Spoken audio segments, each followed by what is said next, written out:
Okay, we are entering into the second lesson in this premarital counseling, making our marriage work. So by just coming together and living together in marriage, it doesn't mean that we are going to have to be happy and successful in our marital relationship. In fact, it takes a lot of work to make it happen, because we are talking about two different, unique individuals with different upbringing, different cultural background, having different kind of experiences that has been shaping them and molding them.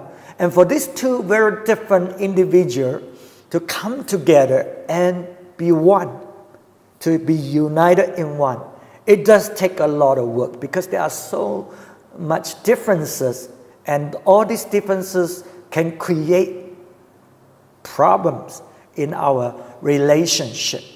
So that's why the Bible in Genesis 2 verse 24, it says, for this reason a man will leave his father and mother and be united to his wife, and they will become one flesh.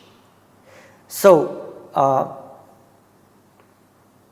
when this husband and wife come together with their unique gifting, their ability, and their unique personality, so when we come together, they continue to maintain this kind of uniqueness. But when these two different individuals can blend together, can bond together, and can become one, this will create a very strong bonding, a very strength in this marriage. And that will result in tremendous fruitfulness for this couple. And so when we talk about blending together, coming together as one, the first step that we need to do, the Bible says, is they have to leave their mother and father. So this is not necessarily talking about the physical part of living to another place. You know, in those days they are communal living. The mother and father live in this tent. So when they say the son, when they get married, they have their own tent, but it's still nearby. You know, so today, of course, that sometimes it may not be possible due to financial constraint for the husband and wife to initially to start off with their own house. It may not be possible, and we recognize that, and even with certain cultural issue there. But there got to be a living of from the parents in what way? Emotionally. You know, you are building your own marriage, family. So your priority as husband and wife should be number one. You cannot allow other relationship, no matter how important they are, you know, to interfere, so that create a conflict, create problem among ourselves. So there is a living from our parents in an emotional area and financially as well. When you get married, you should be able to take care. You should know how to plan and how to work it out, how you can take care of your family. So financially, so that you are not dependent on your parents. They can give you help, that's great, but we're not depending on them. We need to know how to take care of our own family. And then, of course, the physical living. Okay, so sometimes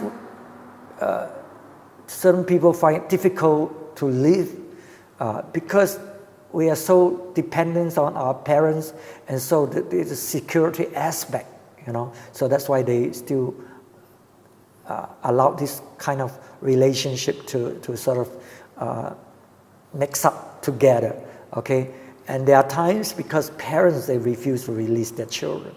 So they still look at their son or daughter as little child. Okay, so they keep wanting to protect or to interfere, so that create problem.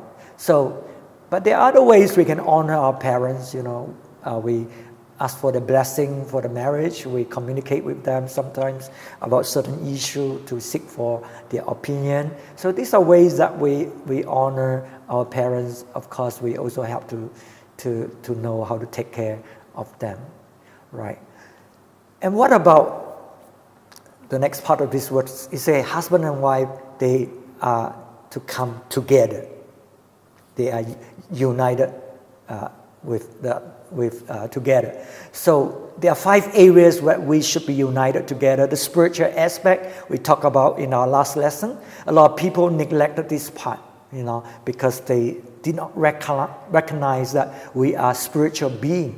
So we have calling by God. We have a desire to seek after God, and how we can serve God and God's kingdom. So we should talk about it, share and pray together and agree to move together so that we can fulfill God's calling. So spiritual oneness, emotionally, right now we need to learn how to deal and solve our relational problem in a mature way, emotionally mature way, not screaming, shouting, fighting, that kind of arguing, that kind of ways, but mature emotionally to be able to resolve problems. We're going to talk about that a lot more later.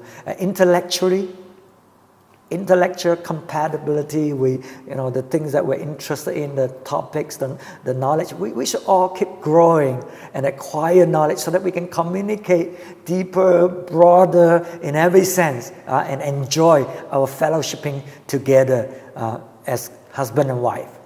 And also physically, the physical attraction and chemistry, and financially, how we can manage the financial area to build up this family. Okay, so that's the joint effort of husband and wife together.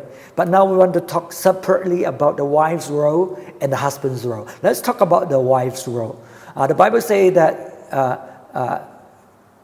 God says, I'll make a helper suitable for him. A helper. So marriage is not just about a physical union, but it's entering into a partnership, helper, to help one another to fulfill God's purpose for their life. That is what the marriage union is about. So the wife is to help the husband in the dreams, the vision, the calling that God has given to him, right? And in this case, the husband will have to articulate and define the help that he needs in order for the wife to be able to meet this role. And so the wife needs to believe in the husband and encourage and enable him with a willing spirit, so that this calling can be a reality, and vice versa for the husband. Okay, and in Proverbs 31, it describes about an ideal wife. So in this partnership, together, the wife, when you enter into this marriage relationship, you should have the mindset of how you too can contribute to make this a great marriage, a great family. So, because traditionally in Asian settings, sometimes a woman feel that, when I found a husband, all my needs are met now. So there's a sort of over-dependency on the husband, expectation on the husband to meet all her needs. That is the wrong mindset and wrong expectation, because you're entering into partnership. So Proverbs 31 describes this ideal wife. He helps contribute to take care of the family. He contribute towards the financial well-being of the family. He contribute towards the social standing of the husband in the community. So the wives, bring in added values to the family, into this relationship. So wives plays a very important role. That's why a lot of people say behind a successful man, there is a woman, there is a wife that is there to support him and help him. And that's true when the wife play this role. But it's also true that in a lot of defeated men, a lot of failure, men who fail, there's also a woman who contribute towards that failure. So wife plays a tremendous important role in the life of the husband. And another responsibility of the wife, besides being a helper, a co-partner, is to submit to the husband, is to honor the husband, respect the husband. In Ephesians 5, verse 33, he said, each one of you must love his wife as he loves himself, and the wife must respect her husband. Okay, we're going to talk about the husband's love for the wife. We know the greatest needs in a wife is to have the husband to love her. But the wife's responsibility is to respect, honor the husband as the head or the leader of the family, of the house. Okay, and submit to him. In Colossians 3:18, wives, submit to your husband as is fitting in the Lord. Okay, so how does the wife submit to the husband? The Bible tells us that the woman of old, the holy woman, their inner beauty, their beauty is they have a gentle and quiet spirit, right? They do not depend on the outward makeup to make themselves beautiful, but there's an inner beauty in a woman that is having a gentle and quiet spirit. Quiet doesn't mean that you keep quiet, don't talk about anything, and just submit and so on. No, it just means it's the attitude of submission. Okay, when there are conflicts, it's okay to talk about it, and you should voice it, but in a gentle and quiet spirit, rather than a contentious, warring kind of spirit that creates a lot of animosity and add further to the conflict that is there in that relationship. So wife learn to honor and respect the husband, and we can think of people will be saying, well, to be respected, you've got to earn your respect. Well, that is true, but also the Bible tells us, when we have to respect and honor our husband. So an unsubmissive wife is emotionally divorced from the husband, right? But when you learn to submit, you are emotionally being bound together with your husband. Proverbs 27, verse 15 and 16. He said, a quarrelsome wife is like a constant dripping on a rainy day, restraining the wind or grasping oil with the hand. So it tells us if a woman is very contentious, always quarreling, you don't have good days to live. It's just like the roof leaking all the time on a rainy day. You just don't have peace. You just don't have a proper life to enjoy. And also you can't restrain this kind of wife because they're always right. They always want to argue. It's just like, how do you restrain the wind? How do you grasp the oil? It's just not possible. Okay, so remember, wives are to have a gentle and a quiet spirit, submitting to the husband. This is the inner beauty of a woman, right? And the wife is also to admire the husband, even though they are imperfect, right? So we learn to admire one another. So now we are going to talk about the role of the husband. We talk about the role of the wife, the role of the husband. Husband, of course, is the head of the family. So as the head, you're expected to lead, and you must lead in this family. 1 Timothy 2:13 and 14. For Adam was formed first, and then Eve. And Adam was not the one deceived. It was a woman who was deceived and became a sinner. So Adam was created first. Man, husband was first. So husband must lead. And how do we lead? The wife, the family. We lead in such a way that bring about protection, because we know there are enemies that wants to come and destroy the family, destroy our future. So you lead to protect. Men are more rational and analytical, can be more analytical in their mind and their thinking, and rightly so that we can make good decisions.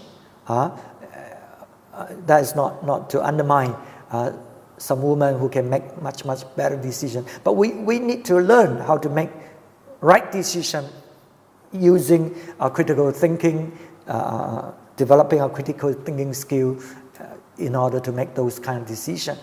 Whereas women may be more subjected to their emotional feeling, and so that can crowd their decision making. Okay, so men are to lead in such a way that will protect the family. We are to provide for the family, so we work hard. In those days, the family works together in a farm situation. Today's situation and economic situation, and sometimes it requires both husband and wife working, and so both parties need to contribute towards the needs of the family. But nevertheless, man being the leader, we are playing a dominant role in terms of providing for the family, so we need to work hard. Men are priests to the family. Adam knows God's will, what God wants, and so we are priests that knows God's will, share God's will in a family, protect the family, and men are given authority as leaders in a family. So, and also men are to love their wife. How? Just like Christ loved his church. Ephesians 2:25. Husbands, love your wives just as Christ loved the church and gave himself up for her. So we love our wife in a sacrificial kind of love, just like Christ loved the church and gave himself. So sacrifice, giving ourselves to make the situation, to make our partner a better person, rather than criticizing, condemning. We save them. We help to redeem them. As it just like Christ redeemed us. We help them so that they become a better person. They have better understanding. They make better decisions, and be more like Jesus. Okay, become holy and blameless. Right. So I'm sure that would be true for the wife as well. But husband, we are commanded to love our wife as ourselves, as Christ loved us. And right. So when we love, it covers a multitude of sin, right? So even though the situation is not perfect, but because we love, we're able to work at the situation and make things better and change, bring about change. And this is what husband, man, what we are called to do in a family situation. So to end this section of the teaching, I want you, husband or wife, you all write out what you think is a husband's role, what you think is a wife's role, and after that, you all can compare notes together so that you forge a better understanding about each other and what other things that we probably have overlooked. Okay, and then the other question or exercise that I want you to do is, when problem arise, how do you resolve this potential conflict? How do you handle this situation as husband and wife, right? So enjoy your time discussing about it after you have done the exercise. God bless.